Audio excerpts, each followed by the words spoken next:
Few people know this, but glossologist linguist Joseph Yehuda has written about this, and I'll leave a link below for you for this. It's about 700 pages, and I did skim through this, and I was really amazed. Hebrew is Greek with a mask on. According to the lexicon, now actually, he says, actually the whole complex is consistent and only consistent with two prepositions. That is, that biblical Hebrew is Greek and that the Hebrews were Asiatic Greeks. In fact, the outcome of my laborious, extensive, and elaborate research may be summed up in a brief sentence. Hebrew is Greek with a mask on. What I want to prove is an unsuspected and forgotten branch of Greek literature, the Hebrew Bible. And in his research, he says, it emerges from his vast, meticulous philological research that the holders were the Hellenic descent and that the Arabs were of Hittite Scythian origin, that they were both intimately related to the Greeks by religion and custom, that the traditional segregation of the Indo-European from the so-called Semitic language is baseless. You know, you'll notice that one of my previous videos I made relating to the cross, and that the ancient Greeks used to wear a cross. And the last letter of the Semitic, the Hebrew alphabet was Taf, the letter of looking like a cross. But in fact, the Greeks had it as a cross with a circle, and it's exactly the same letter that we find in the Hebrew Semitic, the Aramaic alphabet. The time when Moses and the Israelites left Egypt, this was the exact alphabet that was being used. It was not the alphabet that was used once they came back from the Babylonian exile about 500 BC. So in fact, this is the lettering that they used, and you can see how similar it is to the Greek alphabet. And you can see in the middle row here, the second from the right, Tef, is the cross, coming from the exact cross that the Greeks were referring to. Let's remember the Spartans did not help the Athenians about 500 BC in their war in the Marathon Battle of Marathon against the Persians, because it was the time of the Rosh Hashanah, the beginning of September. They came 2 days after that was over. And here you have the Tel Dan stele found in North Israel, and you can see these are basically Greek letterings.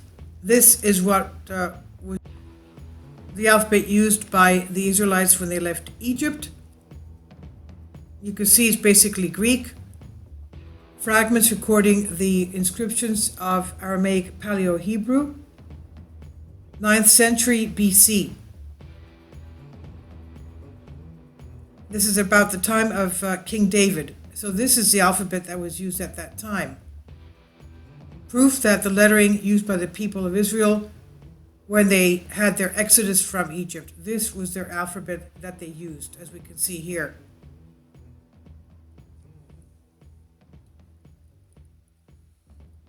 The Proto-Sinaitic script was in use from 1850 BC by the Sinai Canaanite speakers. Contained consonants and no vowels. The vowels came a lot later, as they did in the Greek alphabet. The Phoenician alphabet, the Proto-Canaanite alphabet, inscriptions older than about 1200 BC, is the oldest verified consonantal alphabet, or Abjad. Paleo-Hebrew alphabet, used from the 10th century BC to 135 AD, was the Greek alphabet. And you have there the cross coming, that circle with the X in it is the letter Taf, the last letter of the Hebrew. There we go again. It's Teth. Letter T was the last letter of the Hebrew alphabet, used to mark the doorposts at the Passover, the first Passover of Egypt.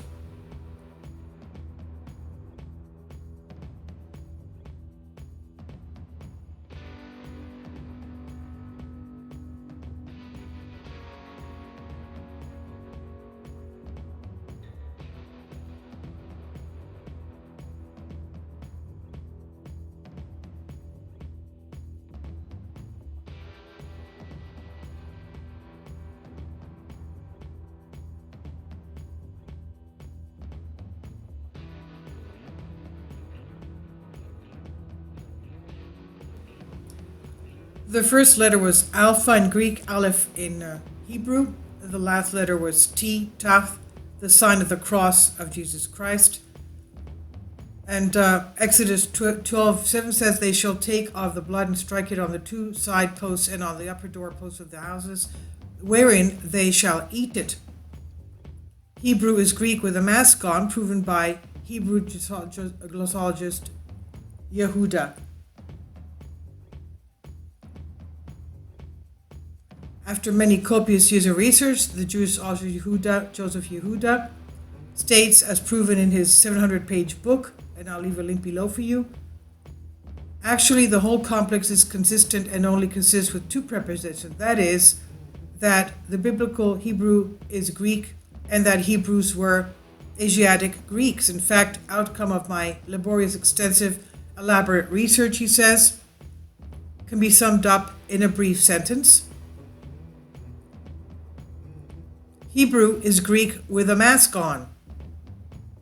What I want to prove is an unsuspected and forgotten branch of the Greek literature, the Hebrew Bible. This is amazing. This is what a linguist, Hebrew Yehuda says. Link in the, of course, I will leave below for you. 1 Maccabees 12, the Holy Bible is evidence. Where you have the Spartans claiming that they are the children of Abraham.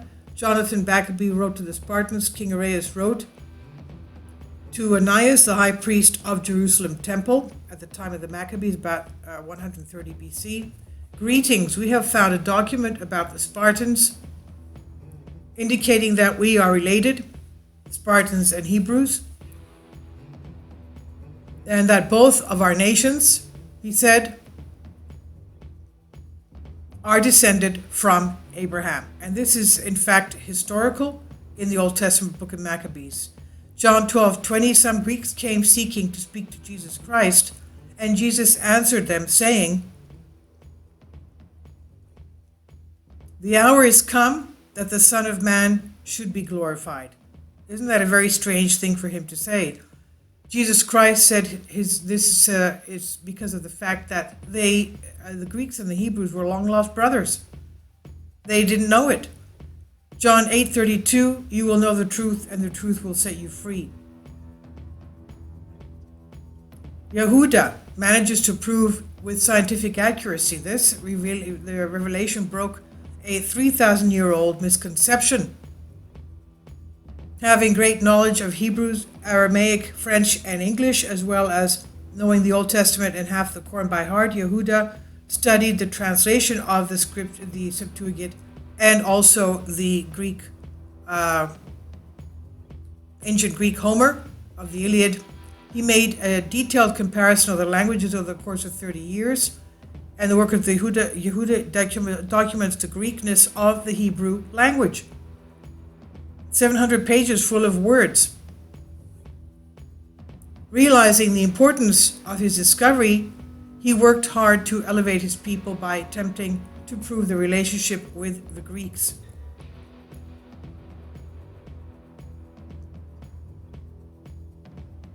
And he convincingly demonstrates that 90% of all Hebrew and Aramaic words are Greek.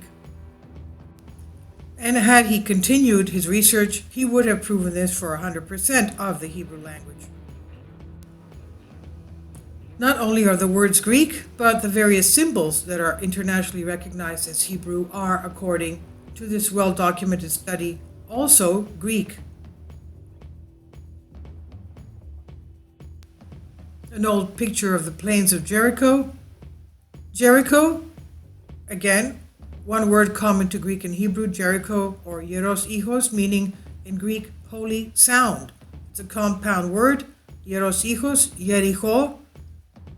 Another word of Greek roots that use Hebrew is Hebrew, meaning Evreos, meaning broad, stretched out over a large area. So many words. And Masheka, meaning maska in Greek, meaning mask.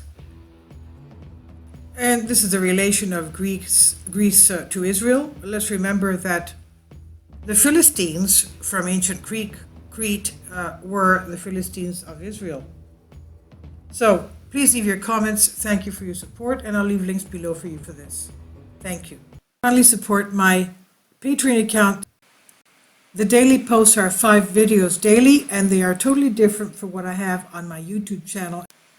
Thank you so much for your support and that you find all my content so interesting. You'll find the Patreon account details in the description box below.